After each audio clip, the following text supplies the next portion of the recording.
Hello, I'm Jashikins, and welcome to another episode of Jash Reads.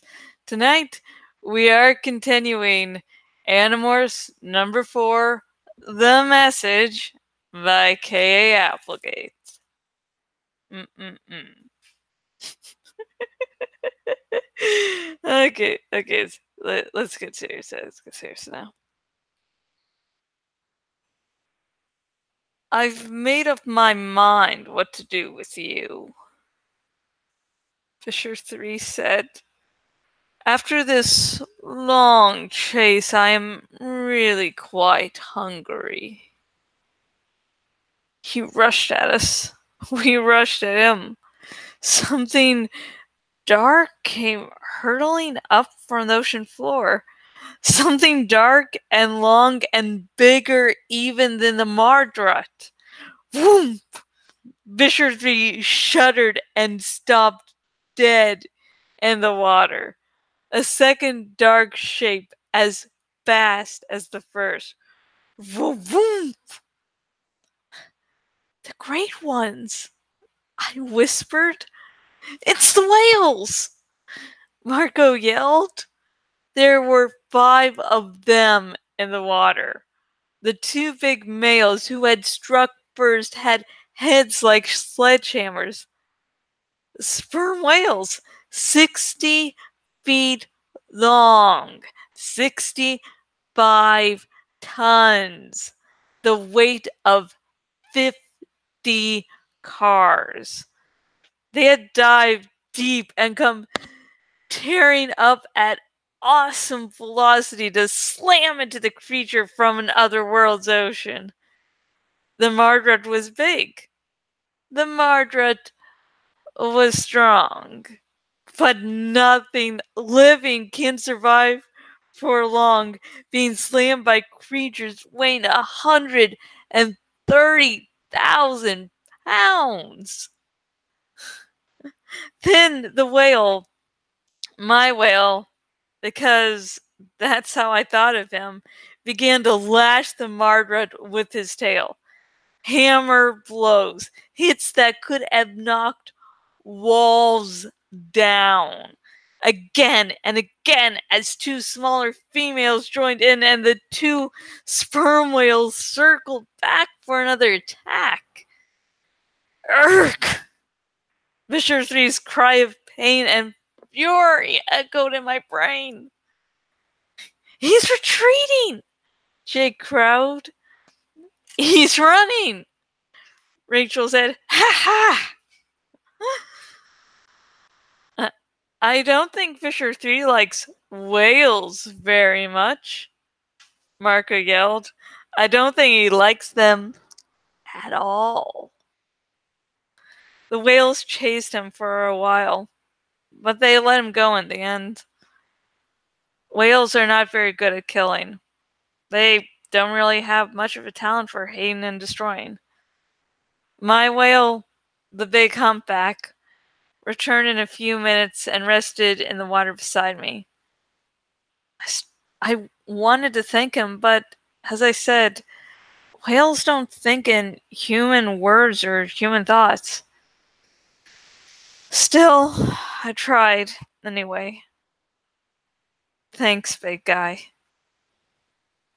People who argue about how smart whales are or whether they are smart as humans kind of miss the point. Whales will never read books or build rockets or do algebra. In all those areas, humans are smarter. Humans are the great brains of planet Earth. But it isn't necessary to believe whales are as smart as humans to believe that they are great. They don't have to know words to sing songs. They don't have to be anything but what they are to be magnificent.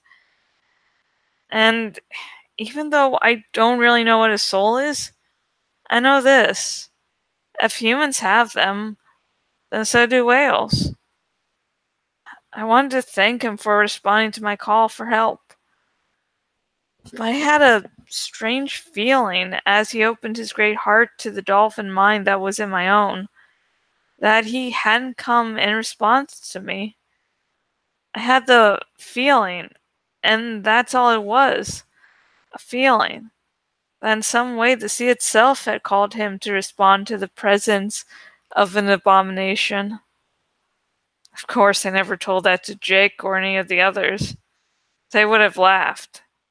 At least, Marco would have. Morph time is almost up, Axe said.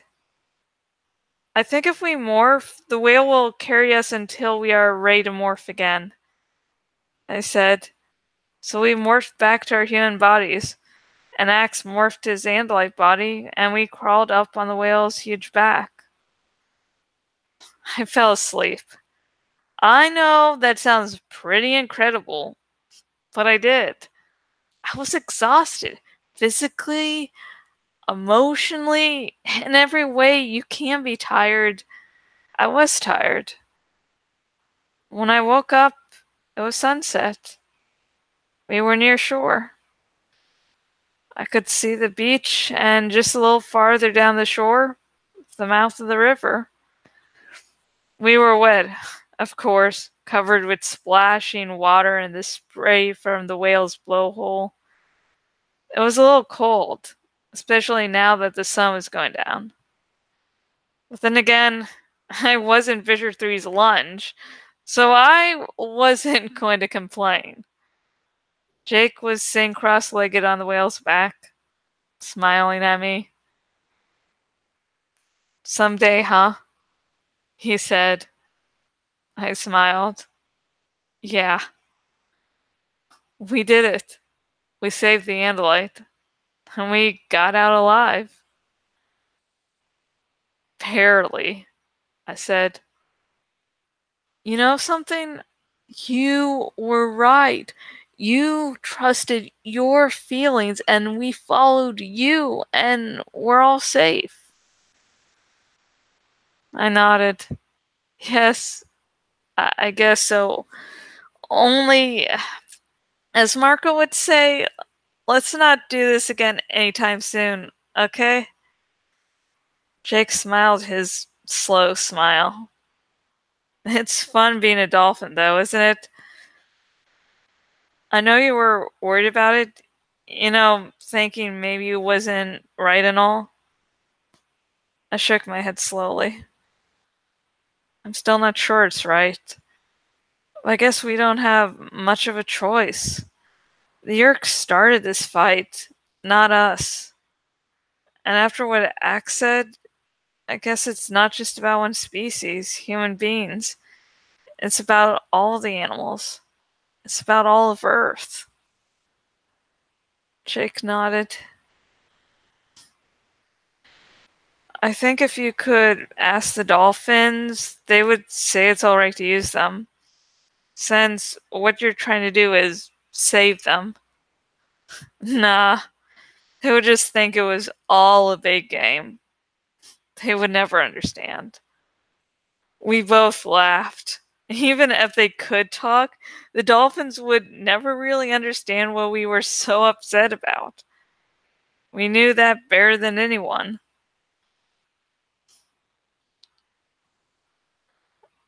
I guess that's true, Jake said. But we do understand. He met my gaze. We do understand what's at stake, and we'll do whatever we have to do to win. I knew what he was trying to tell me. We'd used the dolphins to save them. We'd used other animals to save them too. And that made it okay. End of chapter. And oh my fucking god, if only I didn't put this barrier on myself of not talking about spoilers, because holy shit, the last little bit of the chapter I could talk about some shit, but know what? No, that's not for here. Even though I won't remember the exact things I want to say from this chapter, I'll say probably around the same. I'll be talking about stuff later on in the series, even if I don't talk about the same thing. And same basic. But, sorry, I'm like stumbling over my words. Like, any word you say can be a spoiler and can be used against you. But yeah. But with the last bit of the chapter with Jake, throughout this reading of the book, I've been thinking of Jake trying to place responsibility on Cassie and Tobias because he's trying not to be the leader. And so it's like when he tells Cassie, you did this, you helped us survive, we followed you and you were right, was him going, you know what, Cassie? I don't have to be the leader, you can be the leader. That's why when I read those lines, I did my best to really emphasize the you part. But, Cassie didn't agree to become the leader, didn't say, yeah, I did good. Hey, you can stop being leader. Because Jake never wanted to be the leader in the first place. And this is one of his thoughts of trying to change from being a leader. But obviously in the next book, he's, okay, I'm the leader again. And throughout the series, he does become a stronger leader. For better or worse. God. This series is so much more fucking terrifying once you realize, oh yeah, they're like 13, 14 years old, and they're dealing with fighting a war, and they can't turn into any of the adults because the adults could very well be the enemy. You can't tell who the enemy is. And god damn, yeah. If this series ever did become adapted into like a TV show, it needs to be on like Netflix or HBO for the sole reason that this can't be rated like G or PG. It needs an R or above. Because holy shit. Because hey, if it's an R or above, we can finally have the Animorphs cursing because obviously we can be shown things that scar us for life, but God's forbid if you say fuck. I've just seen my beloved characters get mutilated, nearly die. Oh no, I'm really going to be terrified of the F word. Okay, rant. Oh, rant over with. Oh wait, one more thing. Not exactly the rant, but when Cassie's talking about measuring whales' intelligence, that can also be applied to the disabled. Because it's like, we're still deserving of life, even though some disabled people can't think like a normal person would. It doesn't mean they're dumb or an idiot. They're just viewing the world a different way and are deserving of respect. Yeah. And if you would love to discuss this chapter with me, please comment below. And hey, wait, what was I going to say? Oh yeah. Oh hey, if you do want to discuss spoilers with me, if you are viewing this on the YouTubes, go in the description and you will see a link to my Tumblr Ask box and just, let's talk spoilers, dude, gal, whatever. And let's see. Oh yeah. If you watch this video and you're like, oh gods, I would really like to own a copy of this book. To get your own personal copy of Animorphs #4, The Message by Kay Applegate, go to link in the description on the YouTubes and link below this video if you're watching this on my blog, and you will be taken to where you can buy your very own copy of Animorphs #4, The Message by Kay Applegate. And if you listen to this dramatic reading, you're like, you know what? I would love it if Jashikins read my book or fanfic. If you're watching on the YouTubes, link in the description. If you're watching on my blog, link up above. And it will take you to a blog post that will show you what I do, what I don't do, and my prices. If you are watching this video on the YouTubes, please like this video. Subscribe to my YouTube channel so you will never miss one glorious video. Hey, good.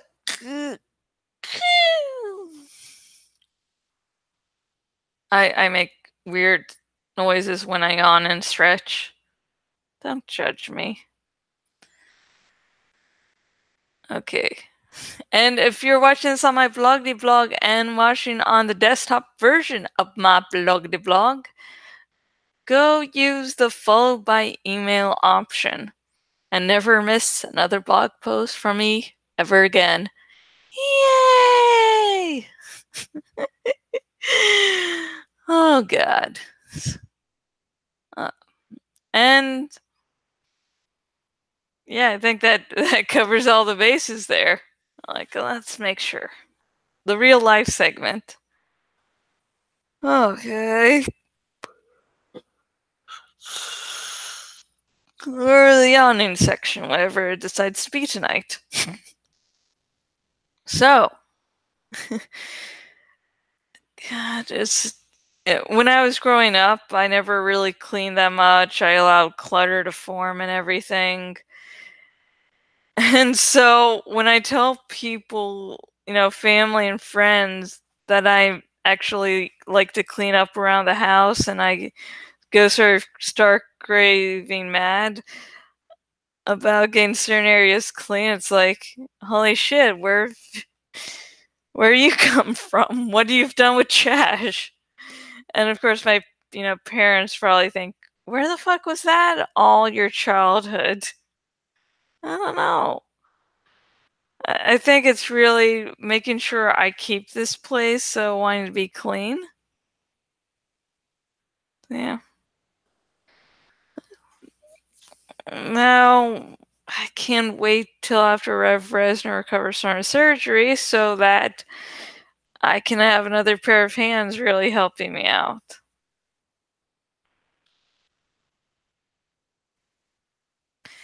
Now for the hopeful wishes. I say some hopeful wishes and then I drink. And tonight I am drinking coffee. Now you can join in two ways in this segment. You can drink along with me. Drink your favorite alcohol, liqueur, or whatever the fuck's lying around. And if you don't drink for whatever reason, milk, orange juice, tea, coffee. And another way you can join in this lovely, heartwarming segment is to send in some hopeful wishes of your own. What happens is just comment down below, and next episode I will read your hopeful wish. Next step, not tomorrow. Did I say tomorrow? Yeah. I don't film tomorrow. I water my plants tomorrow, but I don't. Yeah. And so I'm double checking to see if any hopeful wishes have come in. And no, they haven't. So I will make up some hopeful wishes. First, as always, is I hope everyone is doing well, both mentally and physically, because none of us should have to deal with any fucking medical bullshit. Yeah, we don't need to deal with that. Hope the chaos around here just, dials it down a notch and goes back to normal chaos. I hope that Rev Resner's surgery goes well and that recovery is quick and swift and permanent. My parakeet Peep seems to be getting a little confrontational, and hopefully that stops, because I love Peep, I love all my children, I don't want to do anything to Peep. They're my little babies. I remember one day Peep, like months ago when I was still living with Dad and Rev Resner had come down to visit with me. And one day I was just really stressed out about Peep, and yeah, I was just sort of in tears. I did just worry too much about my little babies. And then Rev Resner also worries a little too much about them too, because I was moving one of the cages tonight so I could do some laundry, and I accidentally slammed part of the big cage onto my leg. And so Rev Resner's first question was, "Are they okay?" And I'm just like, "Oh, thanks." Anyways, I'm gonna start drinking in 3, 2, 1.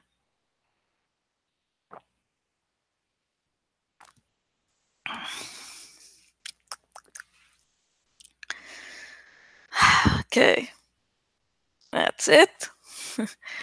Next episode will be another episode of writing session, which is my writing live stream.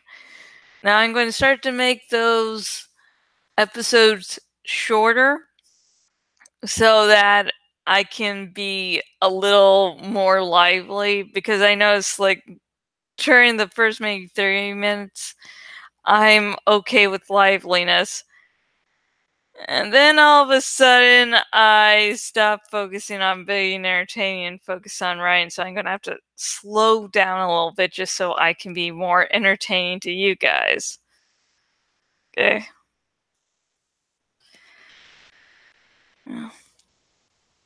Yeah, so when I start new projects, sometimes I fuck up a bunch, but then by the end, I have things under control.